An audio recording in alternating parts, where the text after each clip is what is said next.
Assalamualaikum dan salam sejahtera. Saya Nur Hafizah binti Firdaus, Matrix 289187.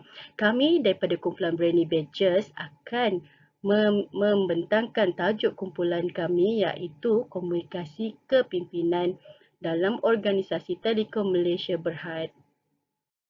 Ahli kumpulan kami, Brainy Badgers, terdiri daripada 6 orang iaitu saya sendiri, Nur Hafizah binti Firdaus 289187, Muhammad Alif bin Azman Shah 289348, Nur Hidayah binti Firdaus 289174, Aris bin Razali 289293, Raden anak Kelanang 289397 dan Jessica anak Tambah 289311.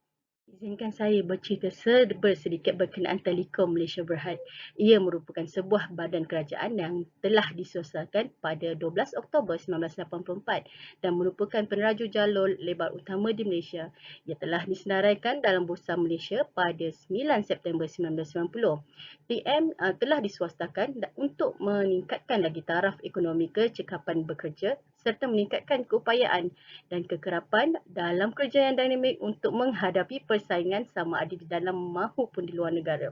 TM menawarkan perkhidmatan yang menyeluruh dan penyelesaian komunikasi dalam jalur lebar, data dan talian tetap.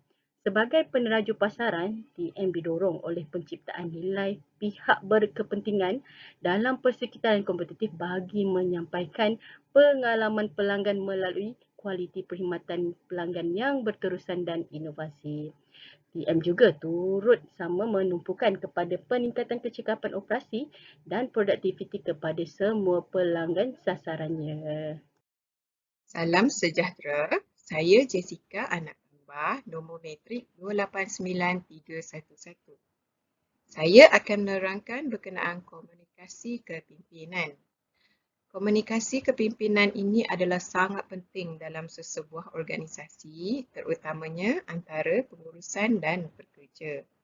Komunikasi yang berkesan seharusnya bermula daripada penglibatan pihak pengurusan dan akan dijalankan oleh semua peringkat ahli organisasi. Kepimpinan pengurusan juga seharusnya menunjukkan sikap yang baik dan menjadi role model kepada setiap pekerja di dalam sesebuah organisasi. Ini akan menjadikan pihak pengurusan tersebut dipandang tinggi, dihormati dan nilai-nilai murni terbentuk dan secara langsung ia juga dapat membantu menstabilkan dan mencapai matlamat sesebuah organisasi. Komunikasi kepimpinan yang berkesan amat penting dalam pembangunan organisasi. Ia bagi mencapai objektif ini, setiap syarikat di Malaysia perlu menyusun strategi selaras dengan kemodenan masa kini. Oleh itu, sekian sahaja dari saya. Terima kasih. Assalamualaikum warahmatullahi wabarakatuh. Nama saya Muhammad Alif bin Azman Shah dan di sini saya akan menerangkan berkaitan definisi komunikasi. Yang pertama, komunikasi merupakan suatu proses interaksi yang bererti di antara hidupan dan merangkumi perbuatan, menghantar maklumat dan proses untuk bertukar-tukar maksud supaya ianya dapat menghasilkan sesuatu pemahaman. Yang kedua, komunikasi boleh didefinisikan sebagai mengambil bentuk baik secara lisan maupun tidak, misalnya bahasa gerak-gerik, bahasa isyarat, sentuhan, hubungan mata dan penulisan. Dan yang terakhir, komunikasi dapat didefinisikan sebagai suatu proses di mana seseorang berkongsi pemikiran, idea dan perasaan dengan orang lain dalam cara yang difahami bersama. Sekian, terima kasih. Saya Nur Hidayah binti Firdaus 289174 akan menerangkan berkaitan komunikasi organisasi dari segi kemahiran komunikasi. Di sini terdapat 4 kemahiran komunikasi iaitu yang pertama, menyampaikan idea dengan jelas, berkesan dan dengan penuh keyakinan secara lisan dan bertulis. Yang kedua, mengamalkan kemahiran mendengar dan memberi maklum balas. Manakala yang ketiga, berunding dan mencapai persetujuan, dan yang terakhir sekali ialah kemahiran bukan lisan.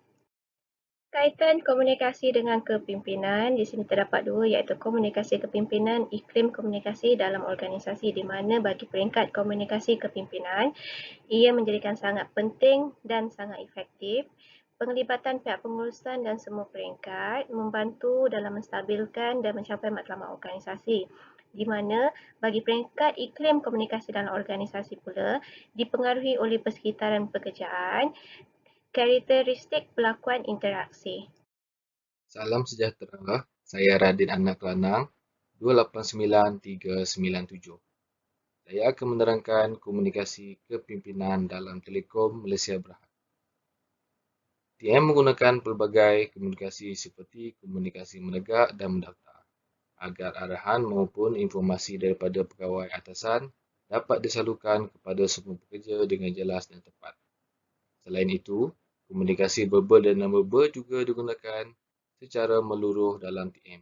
Contohnya, komunikasi non-verbal adalah email yang digunakan sebagai medium utama. Komunikasi verbal pula digunakan dalam komunikasi harian yang tidak formal. Dengan adanya iklim komunikasi yang baik, mempengaruhi kepuasan kerja warga TM kerana sentiasa menjaga kualiti warganya dan sentiasa memberikan motivasi tinggi supaya pekerja tidak berada dalam keadaan defensif. Pengurusan atasan TM juga sering turun padang untuk memastikan bagaimana keadaan persekitaran pekerja. Ini mempengaruhi semangat dan komitmen pekerja kepada organisasi dengan adanya pengurusan yang sentiasa mengambil berat tentang kebajikan dan kepentingan pekerja dalam TM itu sendiri. Sesuai dengan program yang telah TM lancarkan, iaitu Teaming with Passion, yang bertujuan untuk menyemarakkan semangat berpasukan dan semangat TM di dalam diri setiap pekerja. Sekian dari saya. Terima kasih. Assalamualaikum dan salam sejahtera. Nama saya Aris bin Razali, nombor matrik 289293. Akan menyambung pembentangan rakan seperjuangan saya. Temubual secara online telah dibuat bersama pegawai Telekom Malaysia Berhad. Nama pegawai berkenaan adalah Puan Normaliati binti Omar. Beliau memegang jawatan sebagai Manager Customer Growth and Retention Manager. Berikut adalah merupakan email yang diterima daripada beliau. Kesimpulannya, komunikasi dan kepimpinan adalah dua tema yang sangat bergantungan antara satu sama lain. Kedua-duanya sangat penting bagi memastikan kelancaran sesebuah organisasi. Konsep komunikasi kepemimpinan perlu wujud untuk semua ahli organisasi yang berminat untuk membentuk dan mempelajari cara komunikasi yang lebih berkesan. Selain itu, kemahiran pengurusan juga dapat diperbaiki apabila kemahiran komunikasi kepimpinan dipertingkatkan. Para pemimpin juga perlulah mempunyai pelbagai kemahiran komunikasi, termasuklah penggunaan komunikasi formal dan tidak formal, komunikasi verbal dan non-verbal, dan juga komunikasi teknologi maklumat dalam organisasi. Setiap pemimpin juga perlulah memahami kepelbagaian kemahiran komunikasi, termasuklah komunikasi menegak, komunikasi mendata, dan juga komunikasi melintang. Oleh yang demikian, pemimpin perlulah sentiasa turun padang untuk memastikan keadaan pekerjanya.